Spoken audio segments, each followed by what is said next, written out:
Hello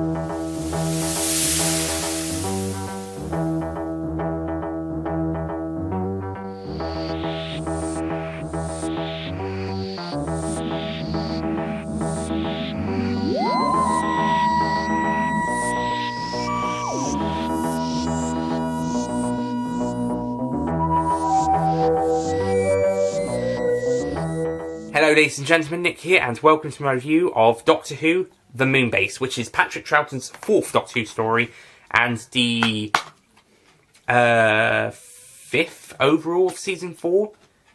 No, 6th. This is the 6th story in Season 4, which means we're past the halfway point in terms of the season, and now that we've seen this story, we're past the halfway point of Troughton's 7/9 of the season.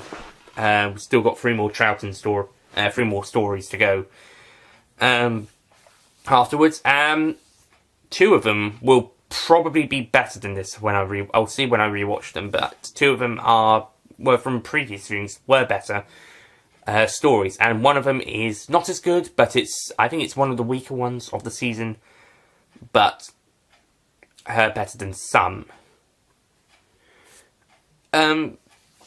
So, actually it might be more bottom of the middle, to be fair. Okay, for the Moonbase. The Moonbase, first of all, I just want to say, the animation actually isn't as good as I remember it. It's actually on a similar level as how good the 10th Planet one is. It's good, but there is some bits I wasn't so keen on. They hold on Ben, the same facial position of Ben, so much across the 2 episodes. I mentioned that the Hartnell version in 10th Planet was as bad as in the Reign of Terrors, but I think Ben's tops them all as the weakest pause on a face for a long amount of time, just not doing anything. You could have changed the expression a few times at least, guys. Come on. I mean, they do that a few times where they're seeing his reactions, but most of the time it's just a still image. I think Planet 55's problem is with facial expressions. When they're not actually showing a particular expression, they're just held on one particular face. I do think they have upped the game a little bit more since the 10th Planet, but not a terrible amount. I think it does look good.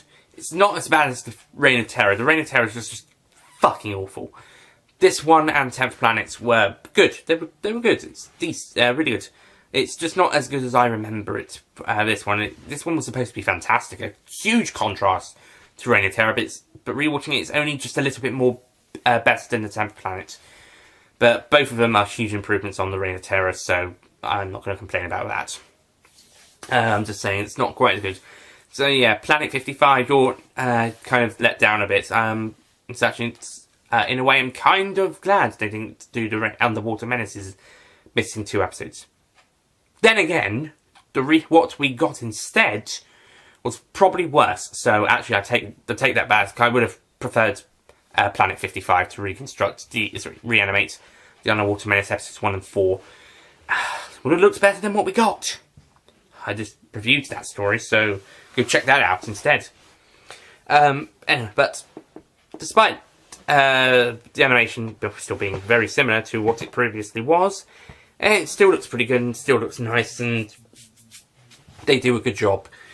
The story itself is brilliant. We've got some great, enjoyable stuff and a kind of a based on the Siege story that kind of sets in stone what's going to happen a bit more in the Troughton stories, whilst Hartnell's a bit more defined by mostly by historical stories thrown in with the normal sci-fi ones. Troughton's going to be a bit more defined with his based on the Siege stories, and quite a few of them will be coming around later on. The acting, once again, I think Patrick Troughton does a great job as the Doctor. Ben and Polly are great. Michael Cranes and Attica Wells do great jobs. Polly does get pushed to the side a little bit, but not as much as the last one, and she gets a bit more to do as well, especially when she's coming up with what Ben describes as Polly Cocktail, which helps defeat the Sidemen in Part 3. Jamie's pushed to the sides in the first 2 and a bit parts, but in Part 3 he feels a lot better. I mean, he had an accident outside and had to be brought in, and feels he was going to die and see the Piper of the McCrimmon clan it was just a Cyberman. Don't worry, Jamie. It's much worse. But then he's recovers, and he then comes and helps, and they're all able to stop the Cybermen in the end. Yay! The supporting cast thought they were a bit dickish to start with in the first half, but in the second half they became, well, the lead captain I'm mainly talking about, he became a great guy, and the others were pretty great characters as well. And yeah, the Moonbase actually has a pretty good supporting cast. And the Cybermen, yeah, they're looking good. I mean, they're not as scary as in the previous version when they looked a bit more human, but they're looking a bit more cybernetic here. A bit more update. The voices, actually, I think I preferred the 10th Planet's voices, to be honest. At least it had a bit more humanity as they were cyborgs.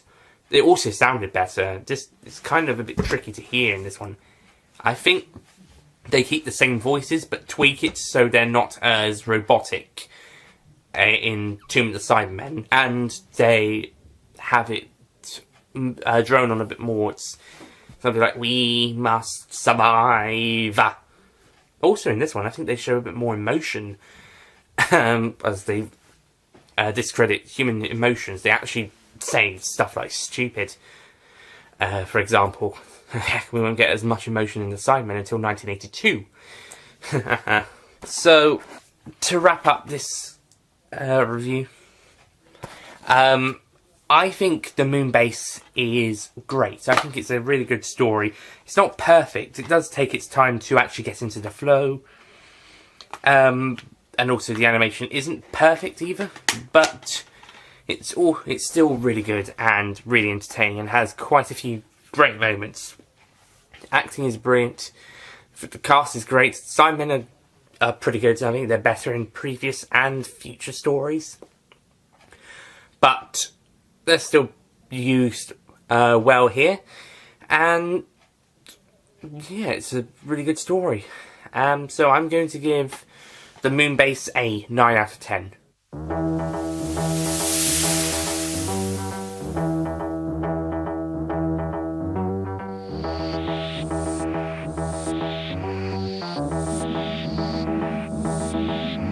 Yeah, I think this is a great story. It's certainly a much better story than The Underwater Menace, better than The Highlanders, even better than Power the Daleks. This is Patrick Troughton's best story so far. Then again, Tears of Marinus was William Hartnell's best story in that of that season, and that was 5 stories. And then Marco Polo.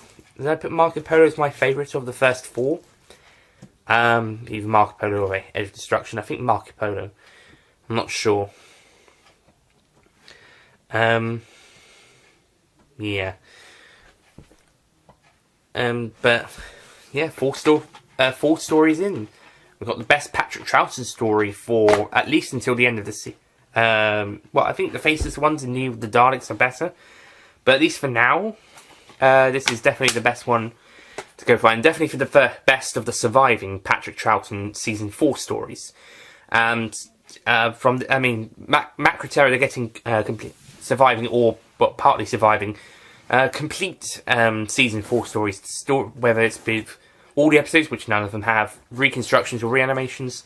This is the best one. Macroterra is not going to be as good, but in terms of a complete story, we're still waiting for that. The first complete Patrick Troughton story is my personal favourite, and that will be in 4 stories time. Yes. So yeah, next up we'll be looking at the Macroterra, which I'm going to be doing. I'm going to watch the reconstruction version here and do a review on this channel. Then when I see the animated version, I'll do a second review on the main channel and give my thoughts on how my new opinions of the story and what I think of the animation, and also how it compares to Power and Shardas. Yeah, and then after that, on to the Faceless ones and the Evil of the Daleks. Of course, my opinions of those 2 could change as well, but they're likely to stay as the best 2 of the season. And then we're on to my favourite Patrick Troughton story, starting off season 5 with The Tomb of the Cybermen, which is the next Cyberman story as well. They're coming in chunks of 4s. Well, they were, and then the one afterwards came 5 stories after the Tomb, and then the one after that came 3, and then the one after that came 7 years later. Yeah. And then the one after that came 7 years later, and then they were every other couple of years. And then the series got cancelled, and then started to back up in 06, and then every other couple of years again. Every season's penultimate episode, at least, for the Moffat era anyway. So that's it from the Moonbase. Thank you for watching, and I'll see you guys next time. Goodbye.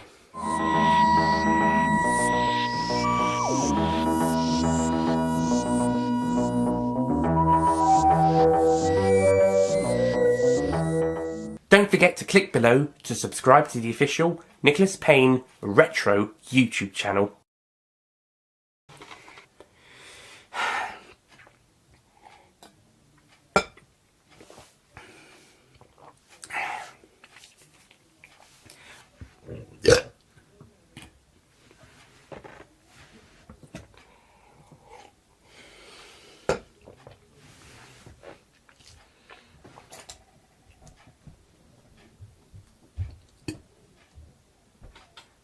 No, yes, okay. And it... Okay. I've forgotten what I was talking about.